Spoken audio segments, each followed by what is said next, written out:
Scripture. Paul told Timothy, study it, rightly dividing the word of God, which is truth. अब वचन का अध्ययन करते हुए पौलुस तीमुथियुस को बताता है, इसका अध्ययन कर, परमेश्वर के वचन को सही सही बांट, जो कि सत्य है। There is 3 musts in the Scripture. ये 3 अनिवार्यता वचन में होनी चाहिए। In using God's word, there is 3 things that you must not do. परमेश्वर का वचन प्रयोग में लाते हुए ये 3 आपको नहीं करने चाहिए। Now let's study those for the next 10 minutes. 3 things that you must not do. आइए इसका अगले 10 मिनट में अध्ययन करेंगे। 3 बातें जो आपको नहीं करनी चाहिए। And all out in the land, wherever you are across the nation, be sure to put these down in your mind if you haven't got a pencil. और बाहर जो लोग राष्ट्र में जहाँ कहीं भी हैं, इसको अपने मस्तिष्क में रख लीजिए, यदि आपके पास लिखने को पेंसिल नहीं है। You must not do these things. आपको ये चीजें नहीं करनी है। We tell you all the time how you must do, and I'm going to tell you what you must not do. हम आपको हमेशा बताते हैं कि आपको क्या करना है। अब मैं बताने जा रहा हूँ कि आपको क्या नहीं करना है। Now you must not misinterpret the word. अब आप वचन का गलत अर्थ नहीं बताना। You say, well, I believe it means this. It means just what it says. It needs no interpreter. आप कहें, भाई मैं विश्वास करता हूँ कि इसका अर्थ यह है, उसका अर्थ वही है जो वो कहता है, इसे किसी अनुवादक की कोई आवश्यकता नहीं। You must not misplace the word. और वचन को गलत जगह पर नहीं लगाना चाहिए। And you must not dislocate the word. और आपको वचन नहीं तोड़ना चाहिए। And if we would do either of these, it throws the whole Bible into confusion and into chaos. और यदि हम इसमें से कुछ भी करेंगे तो ये बाइबल में गड़बड़ी और असमंजस्य उत्पन्न हो जाएगा। Notice, to misinterpret Jesus in the form of God in a man, you would make him one God out of 3. ध्यान दें, यीशु का इस प्रकार गलत अर्थ लगाना कि वो एक मनुष्य परमेश्वर रूपी है, तो आप उसे 3 परमेश्वरों में एक परमेश्वर बना देंगे। To misinterpret Jesus Christ, being the Word, you'd make him one God out of 3. यीशु मसीह को वचन होने पर भी आप उसे 3 में से एक परमेश्वर बना देंगे। Or you make him the second person in a Godhead. या आप उसे परमेश्वरत्व में दूसरा व्यक्ति बना देंगे। And to do that, you'd mess the whole Scripture up. और ऐसा करके आप संपूर्ण वचन में गड़बड़ी कर देंगे। You'll never get nowhere. So it must not be misinterpreted. आप किसी भी निष्कर्ष पर नहीं पहुंच पाएंगे, इसलिए इसका गलत अर्थ नहीं लगाना चाहिए। And if you say that a certain thing, you put an interpretation on it, and you apply it to another time, or it's been applied to another time, you also make an incorrect interpretation. यदि आप कोई एक बात कहते हैं और उसकी व्याख्या करते हैं और आप दूसरी बार उसे कहीं और लागू करते हैं, या वो पहले से ही कहीं और किसी और समय पर लागू की जा चुकी हो, तो आप भी गलत व्याख्या कर रहे हैं। If anybody misinterprets Jesus Christ in the Bible as not being God himself, making the second person or one God out of 3, this would upset every word in the entire Bible. यदि Bible में कोई यीशु मसीह की गलत व्याख्या करे कि वो स्वयं परमेश्वर नहीं है, उसे दूसरा व्यक्ति बनाए, या वो 3 में से एक परमेश्वर है, तो ये पूरी बाइबल के हर वचन में गड़बड़ी उत्पन्न कर देगा। It would break the first commandment. Thou shalt not have any other God before me. ये बाइबल की पहली आज्ञा को तोड़ देगा, तेरे पास मुझे छोड़ कोई और ईश्वर ना हो। All right. ठीक है। It would make the whole Christian race a bunch of pagan worshippers worshiping 3 different gods. ये सारी मसीही जाति को मूर्ति पूजकों का झुंड बना देगी, जो कि 3 विभिन्न ईश्वरों की उपासना करते हैं। See what kind of Bible you'd have? तो देखिए आपके पास किस प्रकार की बाइबल होगी। Then it make us what the Jews say we are. ये हमें वही बना देगी जो यहूदी हमारे लिए कहते हैं। Say which one of them gods is your God? कहते हैं कि इनमें से कौन सा तुम्हारा परमेश्वर है।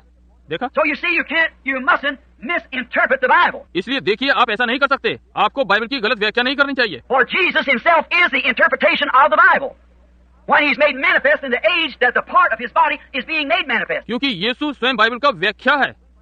जब वो उस युग में प्रकट हुआ, तो वो उसके शरीर में प्रकट होने वाला भाग है, उसमें वो प्रकट हो रहा है। If it's a hand age, it must be a hand. It can't be a head age. यदि वो हाथ का युग है, तो उसे हाथ होना चाहिए, वो सिर का युग नहीं हो सकता। If it's a voice age, well then it can't be a foot age. See? यदि वो शब्द का युग है, फिर तब तो वो पैर युग नहीं हो सकता। समझे? And now we're at the eye age. और अब हम आंख के युग में हैं। And now the next is him himself to come.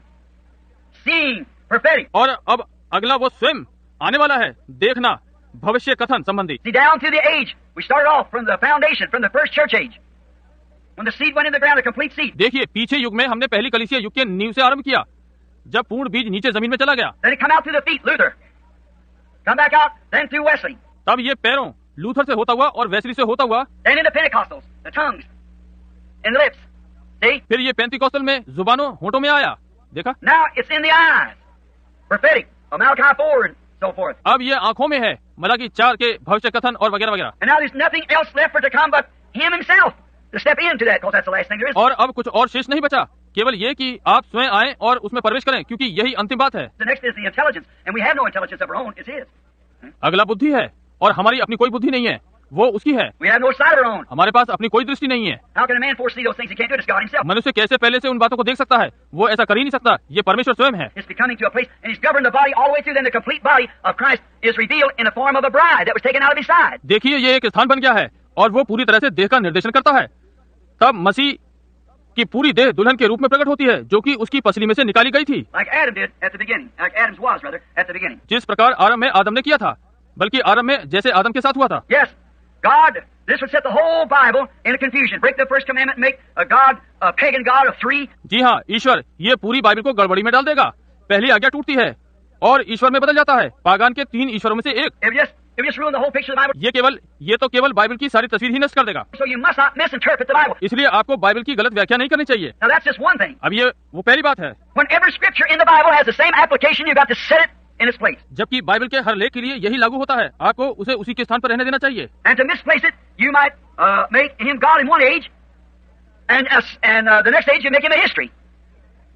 To misplace it. और उसे उसके स्थान से हटाने पर आप उसे एक युग में परमेश्वर बना सकते हैं और अगले युग में आप उसे इतिहास बना देंगे उसके स्थान से हटाकर। So you mustn't misplace the Scripture.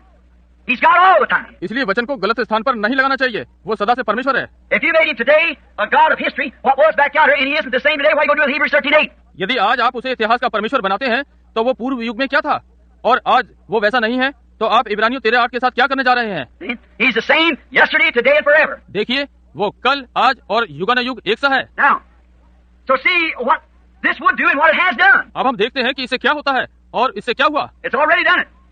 Make him deny his own word, to misplace the Scriptures. ये तो पहले ही हो चुका है कि उसके वचन को गलत स्थान पर लगाने से वो अपने वचन का इनकार कर देता है। To dislocate the Scriptures, you might put his body together wrong. The foot where the head should be or something. वचनों को अलग करने से आप उसकी देह को गलत बना सकते हैं, जहाँ सिर होना चाहिए वहाँ पैर लगाकर या ऐसे ही कुछ। Just same as, other words, you might have Jesus teaching Moses' message. इसी तरह से जैसे दूसरे शब्दों में आप यीशु से मूसा का संदेश सिखवा रहे हैं।